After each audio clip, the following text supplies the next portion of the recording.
మీరెప్పుడైనా అంతగా ఇష్టపడని వ్యక్తిని మీట్ అయ్యారా? అది చాలా డిస్‌గస్టింగ్‌గా ఉంటుంది. కొంతమందిని ఇష్టపడరు. మీరు కూడా వాళ్ళలో ఒకరు కావచ్చు. ఇక్కడే ఒక నిజం అర్థం చేసుకోవాలి. చాలా మంది మగాళ్ళకి వాళ్ళకి తెలియకుండానే ఇష్టపడని అలవాట్లుంటాయి. దీనివల్ల వాళ్ళు లైఫ్‌లో కొంతమంది మంచి వ్యక్తులని, మంచి ఆపర్చునిటీస్‌ని మిస్ అవుతారు. ఇలాంటి మగాళ్ళు మిగతా వాళ్ళ అభిప్రాయాలని పట్టించుకోరని, లేదా వేరే వాళ్ళు వీళ్ళని ఎలా ఉన్నారో అలా యాక్సెప్ట్ చేయాలని, లేదా వాళ్ళకి ఇష్టముంటే ఉండండి లేకపోతే వెళ్ళిపోమని చెప్తారు. ఇవన్నీ వినడానికి బానే ఉంటాయి. వాళ్ళకున్న ఈగో దాన్ని యాక్సెప్ట్ చేయకపోవడం వల్ల ఇదొక పెద్ద ఇష్యూ అవుతుంది. వాళ్ళని వాళ్ళు కొంచెం ఇంప్రూవ్ చేసుకోవాలి. మీ ఈగోతో మీ జడ్జిమెంట్ ని కవర్ చేయకండి. మీరు చూడండి, మిగతా వాళ్ళ అభిప్రాయాల్ని ఎక్కువగా పట్టించుకోకపోవడం మంచి విషయమే. అయితే ఇప్పుడు ఒక మగాడిగా మిమ్మల్ని మీరు ఆబ్జెక్టివ్ గా అనలైజ్ చేసుకోవాలి. ఇలాంటి విషయాల్లో మనందరం కొంచెం ఇంప్రూవ్ అవ్వాలి. మిగతా వాళ్ళు మనల్ని ఇష్టపడే వ్యక్తిగా మారడానికి మీరు ఈజీగా సాల్వ్ చేయగలిగే విషయాలు కొన్ని ఉంటాయి. ఈ వీడియోలో ప్రజలు మిమ్మల్ని ఇష్టపడకపోవడానికి 7 రీజన్స్ ని మనం డిస్కస్ చేద్దాం. Number 1, poor body language. King versus slave. బలహీనమైన వ్యక్తుల చుట్టూ ఉండటం మగాళ్ళు ఇష్టపడరు. మనందరం బలమైన వ్యక్తుల చుట్టూ మాత్రమే ఉండటానికి ఇష్టపడతాం. అది మన డిఎన్ఏలోనే ఉంది. కానీ ఎందుకు ఇలా? క్యారెక్టర్ వీక్ గా ఉంటే గ్రూప్ కి సంబంధించిన వెల్నెస్ ని దెబ్బతీస్తుంది. మీ బలహీనత కారణంగా మిగతా వాళ్ళు బాధపడతారు. వీక్ బాడీ లాంగ్వేజ్ కలిగి ఉండటం అనేది అసహ్యంగా మారడానికి ఒక మెయిన్ రీజన్. మీరు చూడండి, మీకు వీక్ బాడీ లాంగ్వేజ్ ఉన్నప్పుడు మీ బలహీనతలు అనేవి ఈ ప్రపంచం మొత్తం స్ప్రెడ్ అవుతాయి. మీరు కొంచెం దయ చూపించమని అడుక్కుంటూ ఎలాంటి హాని చేయని ఒక ఆహారం అని అందరికీ తెలిసేలాగా చేయడానికి ఇది ఒక ఈజీ వే. ఇది చాలా దరిద్రంగా ఉంటుంది. మీరు ఒక స్ట్రాంగ్ గా ఉండే కింగ్ ఇంకా ఒక వీక్ గా ఉండే స్లేవ్ గురించి ఆలోచించండి. బానిస అనేవాడు ఒక వీక్ బాడీ లాంగ్వేజ్ ని మెయింటైన్ చేస్తాడు. అతను ఐ కాంటాక్ట్ ఇవ్వడు. ఒక వీక్ పాస్చర్ ని మెయింటైన్ చేస్తాడు. అతను గట్టిగా బయటకు నవ్వడానికి కూడా డేర్ చేయడు. మిగతా వాళ్ళని సంతోష పెట్టడానికి అతను చేయాల్సింది చేస్తాడు. అతన్ని కొరడాతో కొట్టి శిక్షించడం వల్ల అతని హ్యాండ్ షేక్ కూడా చాలా వీక్ గా ఉంటుంది. ఇప్పుడు కింగ్ అనేవాడు తన చెస్ట్ ని బయటకు పెట్టి తన షోల్డర్స్ ని వెనక్కి పెట్టి నడుస్తాడు. అతని హ్యాండ్ షేక్ అనేది స్ట్రాంగ్ గా, కాన్ఫిడెంట్ గా ఉంటుంది, కానీ వీక్ గా కాదు. అతను జనాలకి ఐ కాంటాక్ట్ ఇస్తాడు తప్ప అస్సలే భయపడడు. అతని ప్రెజెన్స్ అనేది చాలా అడ్మైరబుల్ గా ఉంటుంది. బానిస అనేవాడు టార్చర్ కి గురై చాలా వీక్ గా ఉంటాడు. కాబట్టి ఇది కరెక్ట్ కంపారిజన్ కాదని మీరు అనుకోవచ్చు. మీరు అనుకున్నది కరెక్ట్ పాయింటే, కానీ వినండి, చాలా మందికి చైన్స్ తో టార్చర్ కి గురి కాకుండా ఉండే ఒక స్లేవ్ బాడీ లాంగ్వేజే ఉంటుంది. మీరు చూడండి, మనందరం ఒక కింగ్ బాడీ లాంగ్వేజ్ ని మెయింటైన్ చేయాలా లేకపోతే ఒక స్లేవ్ బాడీ లాంగ్వేజ్ ని మెయింటైన్ చేయాలా అనేది మీరే చూస్ చేసుకోవాలి. చాలా మంది వాళ్ళంతటా వాళ్ళు ఒక స్లేవ్ బాడీ లాంగ్వేజ్ అంటే ఒక వీక్ బాడీ లాంగ్వేజ్ ని చూస్ చేసుకుంటారు. చాలా మంది ఎక్కువగా తల ఊపడం అని ఒకటి ఉంటుంది. దాన్ని చేయడానికే ఇష్టపడతారు. వాళ్ళు ఓవర్ గా అగ్రి అయ్యి కాన్వర్సేషన్ లో తల ఊపుతూ ఉన్నప్పుడు ఇది జరుగుతుంది. ఇది అప్రూవల్ కి ఒక యాంగ్జైటీ సిగ్నల్. మీరు నిజంగా చేయని దాంతో మీరు అగ్రి అవుతున్నారని, లేదా మీకు అర్థం కానిది కూడా అర్థమైనట్టు యాక్టింగ్ చేస్తున్నారని ప్రజలకి మీరు మీ తల ఎక్కువ ఊపడం వల్ల వాళ్ళకి అర్థమైపోతుంది. ఇలా ఒక కింగ్ చేస్తాడా లేదా ఒక స్లేవ్ చేస్తాడా అనేది ఒకసారి మిమ్మల్ని మీరు క్వశ్చన్ చేసుకోండి. ఇంకొక దరిద్రమైన విషయం ఏంటంటే ఫేక్ స్మైల్. అస్సలకే నవ్వకపోవడం కంటే చాలా దరిద్రమైన విషయం ఏదైనా ఉందా అంటే అది ఫేక్ స్మైలే. ఇది మిమ్మల్ని ఒక సిన్సియారిటీ లేని వ్యక్తిగా, వర్స్ట్ ఫ్రాడ్ అని ఒక ముద్ర వేస్తుంది. మీ స్మైల్ అనేది న్యాచురల్ గానే రానివ్వండి. దాన్ని బలవంతం చేయొద్దు. మిమ్మల్ని మీరు క్వశ్చన్ చేసుకోండి.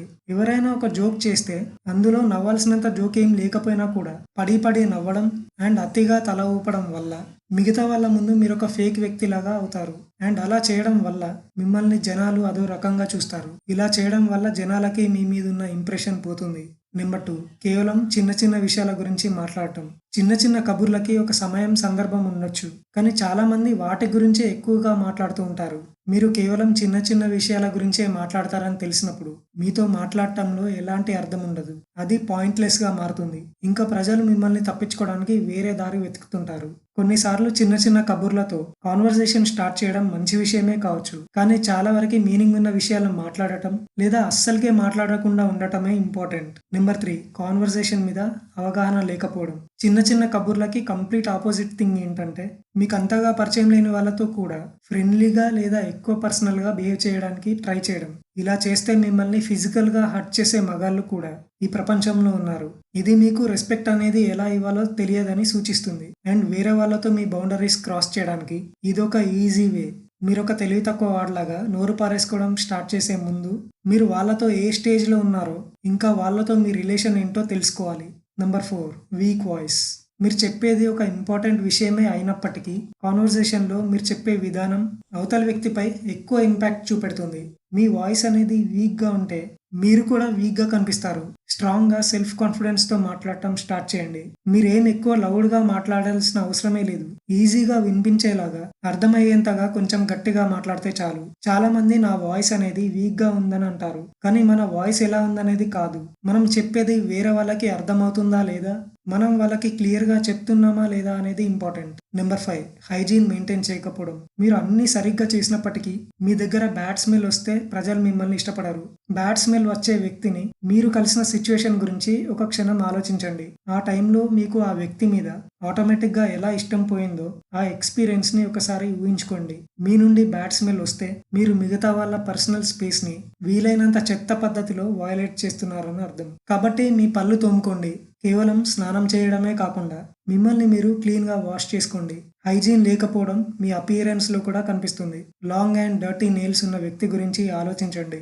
ఇవన్నీ చాలా ఈజీగా ఫిక్స్ చేసుకోగలిగే విషయాలే. అయినా కూడా వాటిని సరిగ్గా జాగ్రత్తగా చూసుకోకపోతే అవి మిమ్మల్ని మరింత దరిద్రంగా చేస్తాయి. నెంబర్ 6 వినయంగా గొప్పలు చెప్పుకోవడం. ఫాల్స్ మోడెస్టీ అనేది ఎవరిని మోసం చేయదు. వినయంగా గొప్పలు చెప్పుకోవడం అనేది ఏ వ్యక్తి అయినా చేయగలిగే మోస్ట్ డిస్లైకబుల్ థింగ్స్‌లో ఒకటి. దాని మీనింగ్ తెలియని వాళ్ళ కోసం దాని డెఫినేషన్ అనేది ఆ పదంలోనే ఉంది. అది నిజానికి గొప్పలు చెప్పుకుంటూనే సిన్సియర్‌గా యాక్ట్ చేయడం. రీసెర్చ్‌లో తేలింది ఏంటంటే ఒక వ్యక్తి వినయంగా నటిస్తూ గొప్పలు చెప్పుకున్నప్పుడు అది మరింత అసహ్యంగా ఉంటుంది. నటించి నిజాయితీ లేకుండా ఉండడం కంటే గర్వంగా ఉంటూ గొప్పలు చెప్పుకోవడం మంచిది. దీన్ని తప్పుగా అర్థం చేసుకోకండి.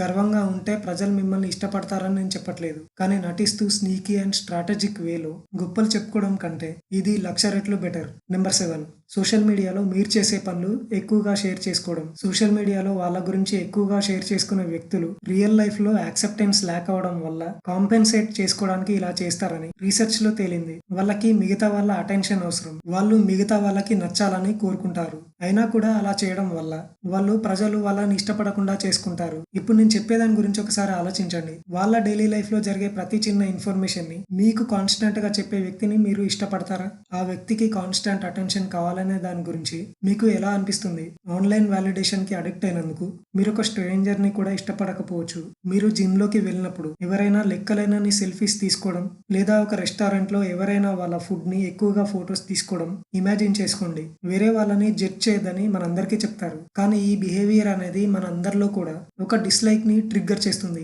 మీ ఓన్ సోషల్ మీడియా యూజ్ చేసే విధానం గురించి జాగ్రత్తగా ఉండండి. మీరు ఆన్‌లైన్ వాలిడేషన్ కోసం ఆరాటపడే బానిస కాదని చెక్ చేసుకోండి. ఇలాంటి మరిన్ని మోటివేటింగ్ వీడియోస్ కోసం మా ఛానల్‌ని సబ్స్క్రైబ్ చేసుకోండి.